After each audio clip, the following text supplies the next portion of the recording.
Welcome to this week's Culture Couch Live. We've got Carly, Em, and Mark. How are we, crew? Good? Hi, G'day, Rosie. team. How you doing? Morning, Rosie. Excellent. I know, Em, you're getting cold at Toronto, and Mark's just rubbed it Yep. in before saying he's in Byron Bay. So that was a good start to the Culture Couch Live. Just a nice bit of teamwork there, Mark. Well done Yeah. from you. Strengths and weaknesses, He's been for Rosie. swim in the morning, just Yeah. down the lighthouse, just a bit of a coffee there. Beautiful. Em's got the puffer jacket on. What's it, Carly? What's it like in Melbourne? No Well, puffer jacket. yesterday in Mildura it was 28, and today in Right. Melbourne it's absolutely pouring down. So Oh, take your beautiful. pick. Sounds like Melbourne. Take your pick. What time is Yeah. it? Beautiful. Hey, one thing that probably constantly comes up is about the feedback sessions we do. And I was talking to a mate just recently.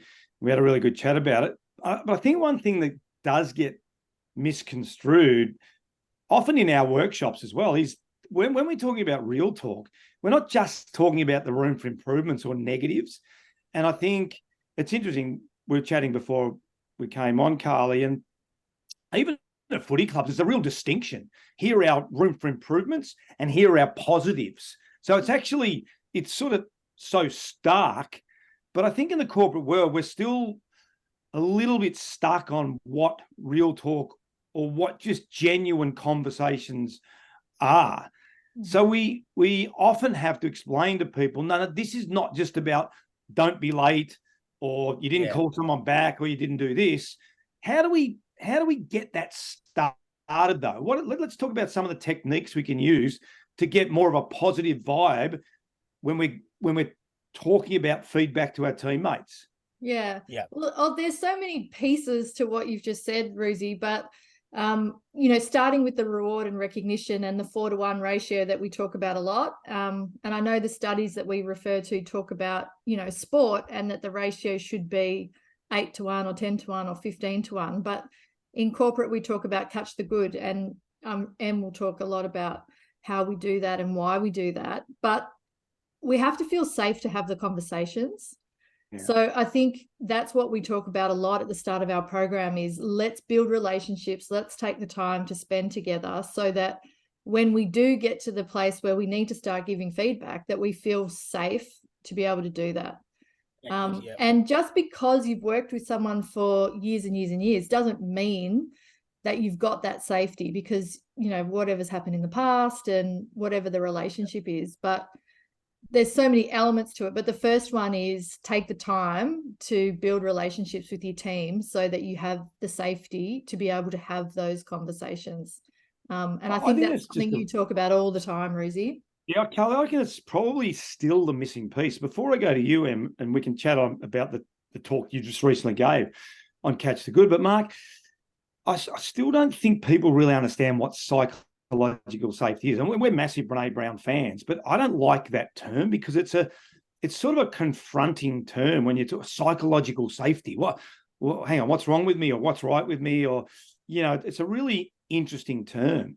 But the relationship piece is so important to building, and I reckon it's still a missing piece for these conversations, whether they're room for improvements or catch the good or the negatives. I think the missing piece is still in building relationships and the value of building those relationships to build a really safe environment. Yeah, I think what you just touched on there is building relationships with intention.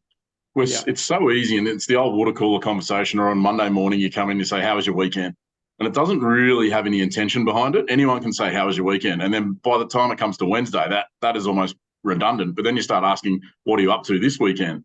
And it's that classic sort of cycle of corporate, whereas if you actually build relationships with intention, and I think a Harvard study says you only have to know one thing about someone and repeat that constantly and build on that story to actually build a deep relationship with someone. So it's more than how's your weekend? What are you up to this weekend? It's how's your kids, using their names, how's your wife, what are you up to this weekend? Finding those bits and pieces that are actually going to build you deep relationships. And when we do programs or when we run workshops with our clients, we do one or two activities that actually build those deep relationships with people. And I think that's the missing piece. And you don't have to want to go and have a coffee or have a beer or whatever it might be to respect someone. And I think there's that notion of like and respect, which again we often talk about. And you can find respect through connection and intentionally building relationships in a workplace. And it happens so quickly, Mark, too, doesn't it? Because when we do our story in our workshops, what's that take? Depending on the number of people in the workshops, it's sort of 2 to 4 to 5 hours. And it's amazing how connected these people are, and they learn.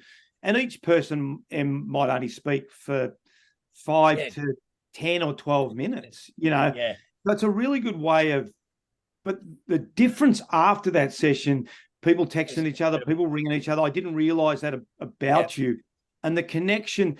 So take us behind the talk, because that was something, you're really keen on, was catch the good. Yeah. I mean, we've spoken about this a lot, but how did that evolve as you really wanted to present that as your talk? As our thing. Well, it was our thing, to be honest, but the way it turned out is we did a TED talk in Luxembourg. Okay. So, and hopefully it will come out in the new year, which we're really excited for as an organization. But the way it turned out was, we hired a wonderful speaking coach called Tamsin Webster, wonderful at her job, very highly recommended. And so I threw the kitchen sink at her. I sent her everything, like our real talk, trust, sort of almost everything that we do in a bit of a talk, hoping that she would go, I see all this, and I think what you're saying is this. And it worked. Her framework perfectly said, and the basis of the story was, or the basis of the talk was on the question, how do you get the best out of a group of people? So how do you get the best out of your team? Right. And the answer that we presented was build an organizational habit of catch the good. But catch the good is catch the right behaviors and not just the right result. Yeah. And so everything looped back to that organizational habit. And we use stories from Sydney Swans and you, Ruzi, to real life examples in the work that we've done, always cycling back to that. Mm-hmm. And the reason why it drives and gets the best out of performance is that we're constantly replenishing and putting deposits into the metaphorical trust bank. Yeah. And the idea isn't that you just run around and catch the good all day and ignore what's not working, because solving problems is absolutely integral to building a high-performing team. Catching the good as an organizational habit replenishes the trust bank. So when things aren't working, we're way faster to call it out, and we're way faster to attack it together. Yeah. And that was the important part of catching the good and letting your mates know, oh, hey, I see your effort, I see your behavior, keep doing more of that. Oh, this is not working. Let's stop the conveyor belt and reset and work on it together and then move forward from there. So that was the essence of the talk.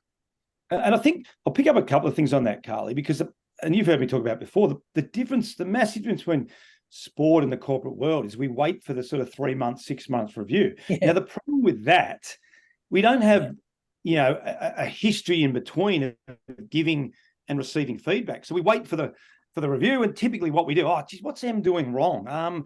Because he's expecting me to improve him and tell him what he's doing wrong. So I sit there, I'm stressed out, he's stressed out, everyone's stressed out, in that 2-day period where we're all giving feedback. But we always focus on the wrong, not so much the wrong things, but what Em's saying is right. If we get into a system and picking up on your psychological safety or safety, it's like the boy that cried wolf. If we're all waiting for the 6-month review, and all of a sudden I'm just giving you, Mark, and Em all negative feedback, it's like, working. Why am I going to listen to me? Oh, here goes Ruzi, and here we go, 6-month review. He's going to tell me what I did wrong every time. The flip side, and what Em's saying, and what we're saying is, just get into a habit of, well done, Carly. Oh, thanks for jumping on today. I know you weren't supposed to be on the Culture Cast Live today, but thanks for jumping on. That's awesome. Then all of a sudden, when I say something, it has a much bigger effect.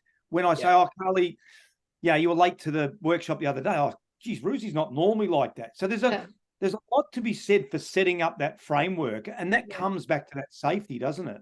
Yep. So language is such a big part of it. And I know, Mark, you talk about this a lot, but, there's so many, 70 or 80% of our body language is nonverbal communication. And so we're saying so much without saying anything at all. And then and the way we communicate is also really important.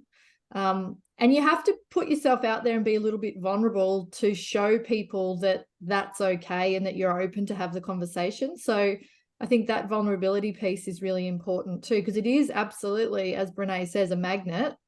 But the thing that's really stood out for me in the last few workshops that we've done is that, particularly last week, one of the girls said, I've got so much feedback that's driving me crazy and I just want to tell everyone about it, but I just don't want to sit there and be negative.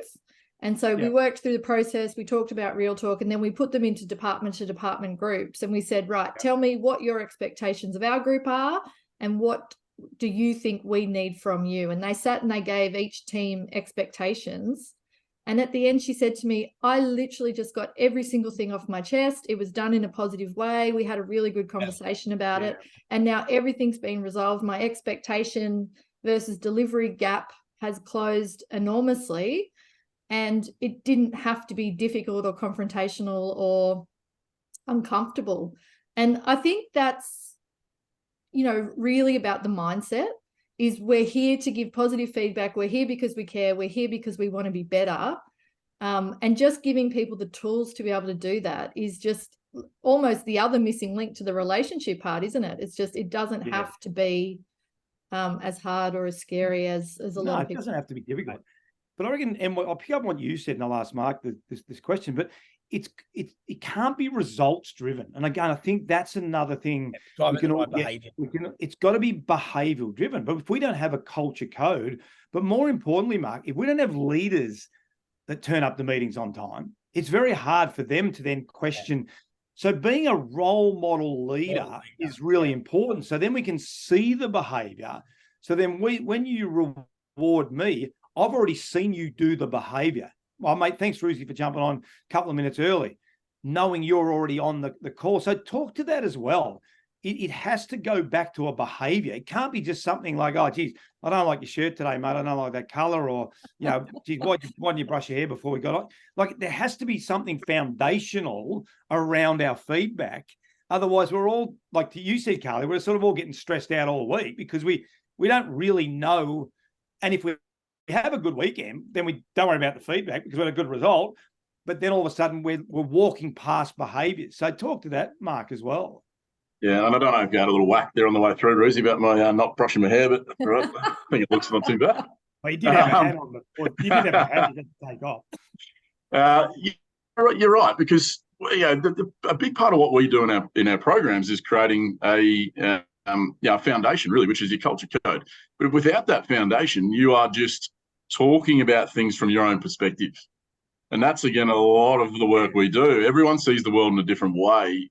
So if we don't have a reference point, if we don't have a culture code, suddenly you've got a whole lot of teams seeing different things and actually providing feedback based on what they're seeing, as opposed to what we've all sat in a room, what we've all decided is the way that we need to behave to get to where we need to be. And it's all about performance. How does this team perform at its best?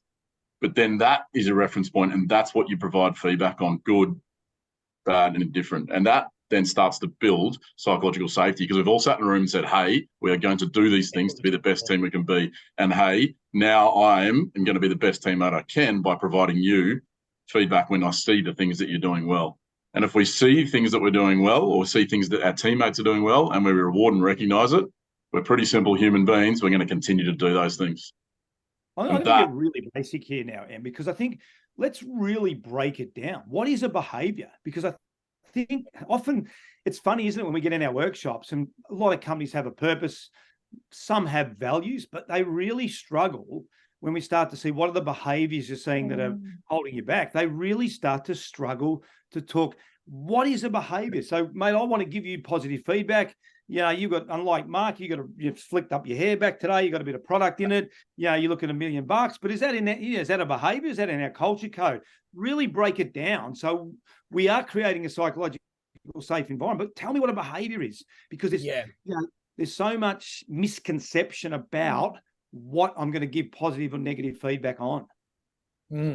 Yeah, I mean, in basic term, a behavior is an action. It's something that you see or you do yourself. So, and I think that sport creates a very clear picture that behaviors drive results. So you're literally watching people behave and you see the scoreboard tick over or not tick over, right? So it really brings to the foreground that behaviors and actions drive results. On top of that, in sport, you're watching your teammates play and you're watching your teammates train. Yeah. In the corporate world, it's a bit more complex because we often work independently. Yeah. So Yeah. we're not seeing each other. So it's even more important in the corporate space to go, right, if behaviors drive results, then if we want to get the best out of our team, and I'm doing a bit of the talk here, if you want to get the best out of your team, get clear on what are the team behaviors that will give us the best chance to win. So then reward and recognize them and not just the result. Now, the important part there was not just the result. We're not saying don't celebrate the result, No. but the problem as well is we can get good results and behave badly. Yeah. So we want to be careful about just rewarding the result, because if we keep celebrating the best salesperson, but they do that in a way that undermines their teammates, then we're starting to, accolade and reward the brilliant jerk. And that really hurts the team. So clarity on what the best behaviors are for us to win as a team is critical.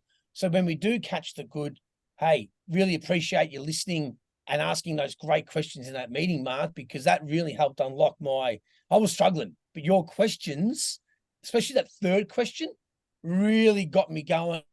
And I really appreciate it. And the impact on the client, we end up getting that deal because we listened better as a result of you asking me questions. So thanks for that, mate.